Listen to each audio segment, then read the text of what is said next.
Hello, my name is Terry Donovan. I'm a Gumbaynggirr Biripi man from the mid-north coast of New South Wales. I am also a member of the Aboriginal and Torres Strait Islander Governance Guidance Group for the Let's Chat Dementia program. And I would like to begin by paying my respects to the local Aboriginal people whose country we are meeting on today, and I extend that respect to your elders and ancestors who have guided us through times of turbulence and change. And our ancestors have cared for this land from the time of creation, and I strive to live our culture every day. Hi there, my name's Sharon Wall and I'm part of the Aboriginal Health and Ageing program at Neuroscience Research Australia, and also part of the Let's Chat Dementia project. That project is actually partnering with your service to help improve care for people living with dementia and their carers.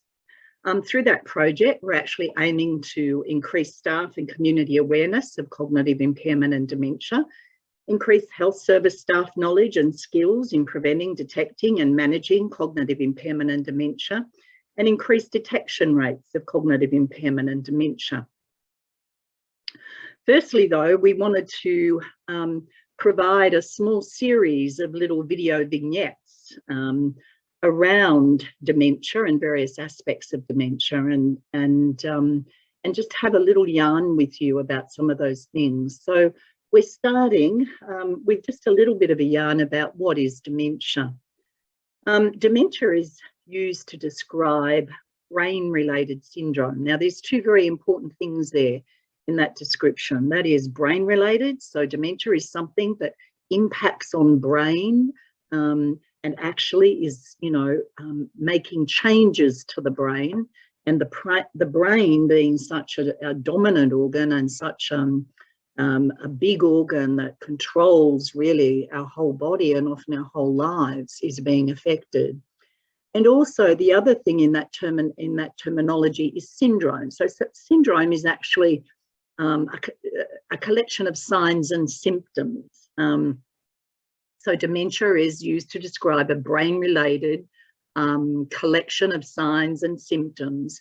And those signs and symptoms include things like impact on memory, and particularly short-term memory in the first instance, impact on emotional control, impact on judgment and planning, impact on organising, and impact on social behaviours. And all of those things occur to a degree that it interferes with a person's activities of everyday living.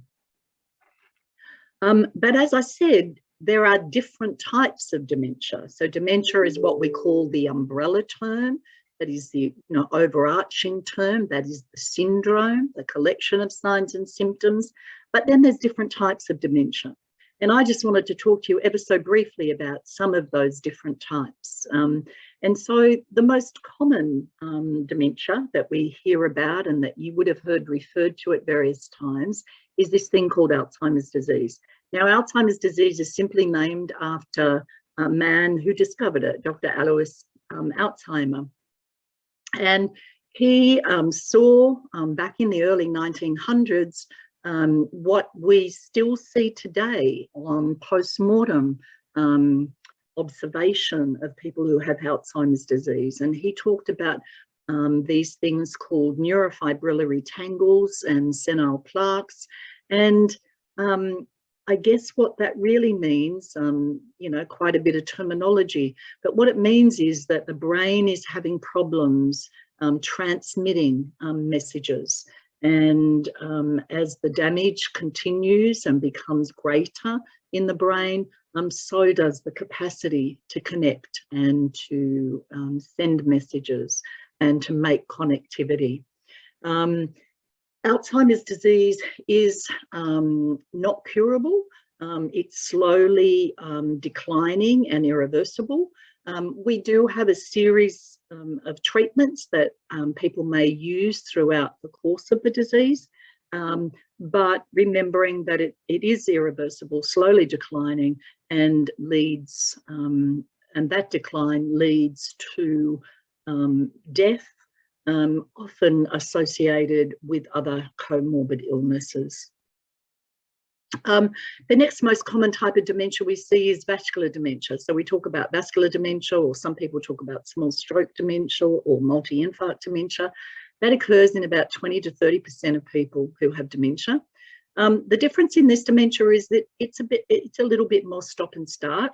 So people with their signs and their symptoms have more stop and start symptoms, and that's because people are often throwing off little strokes for a period of time, and then plateauing, so their behaviours plateau a little bit, and then it occurs, and slow decline starts to take place.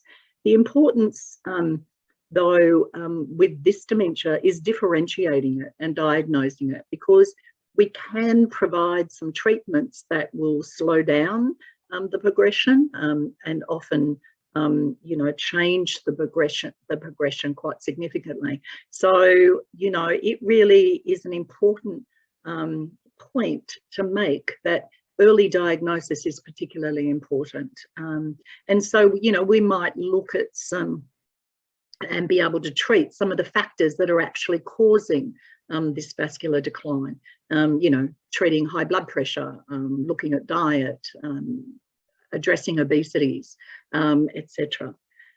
Often, though, what we will see is a combination of those two illnesses in the one presentation. So people may indeed have some Alzheimer's disease and some vascular dementia, or indeed some of the other dementias. The next most common dementia that we talk about is this thing called Lewy body disease, Lewy body dementia. I guess the significant difference in that is that it occurs at a different level of the brain, and so often people with Lewy body dementia have issues with their mobility. So their mobility and their gait is often impaired. But more significantly, they often have behavioural issues related to the fact that they often have delusions. That is, they see things, hear things, smell things, taste things that you and I don't. And so that often impacts on their behaviour, and often makes some of their management just a little bit more challenging. And then we talk about the frontotemporal dementias. So there's sort of like a big bag of dementias that incorporate a number of different types of dementias, but the significance is that they impact on the frontal lobe of the brain. So the frontal lobe of the brain is, our kickstarter, our motivator. It's our unique part of our brain. It's the thing that makes us unique from one another. So again, if we have some damage to our frontal lobe, it often might impact on our behaviours, and present some management changes. And so, we may see personality changes in the person that has the sort of frontotemporal types of dementias. I just wanted you now to listen briefly to Uncle Terry Donovan and Dr. Kylie Radford, my esteemed colleagues, who might talk to you a little bit more about dementia, and we'll come back and continue this chat. Dementia is a medical term. It's a diagnosis which is given when someone has memory or other cognitive problems, or behaviour or personality change. That's at a level that's severe enough to interfere with their everyday functioning. So dementia can be caused by a range of different things, and for most types of dementia, it's a sort of progressive condition. So it's going to get progressively worse over time. Dementia has always been, it's always been looked at as a sick spirit, people losing their identity through cognitive impairment, and a lot of younger Aboriginal people never grasped what dementia was. So they thought that their parents or their grandparents were going mad at times. Now that's changed over the past 10 years or so, since Neura has been working in dementia in Aboriginal communities. So we are now getting to understand what dementia really is, that it is a disease of the mind, and And Aboriginal people are now coming to terms with this sickness, this disease. It's just like all the other chronic diseases. Aboriginal people never ever went to a doctor unless they were really, really sick. And now that has changed as I said, over the last few years. Aboriginal people are now going to the doctor and telling them what is wrong with them, because they realise if they're not well enough, they can't look after their grandchildren, which is a big thing in Aboriginal communities. Thanks, Kylie and Terry. Okay, so I just wanted you perhaps to reflect on some of the things that you've just heard. And I wonder now what might have changed in your understanding about dementia. Do you, for example, think you have a greater knowledge about the signs and symptoms that people with dementia may present with? Do you have an increased understanding of the fact that dementia is a brain disorder and that the signs and symptoms are about where and how the brain is damaged by dementia? And do you know a little bit more about the different types of dementia? And I hope the answers to all of those things are positive.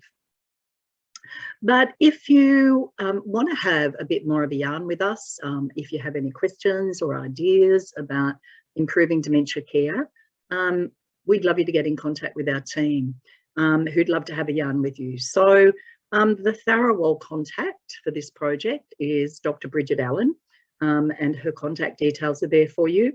And in Galambilla, the contact person is Dr. Wendy Allen, spelt differently, not related, and her contact details are there also.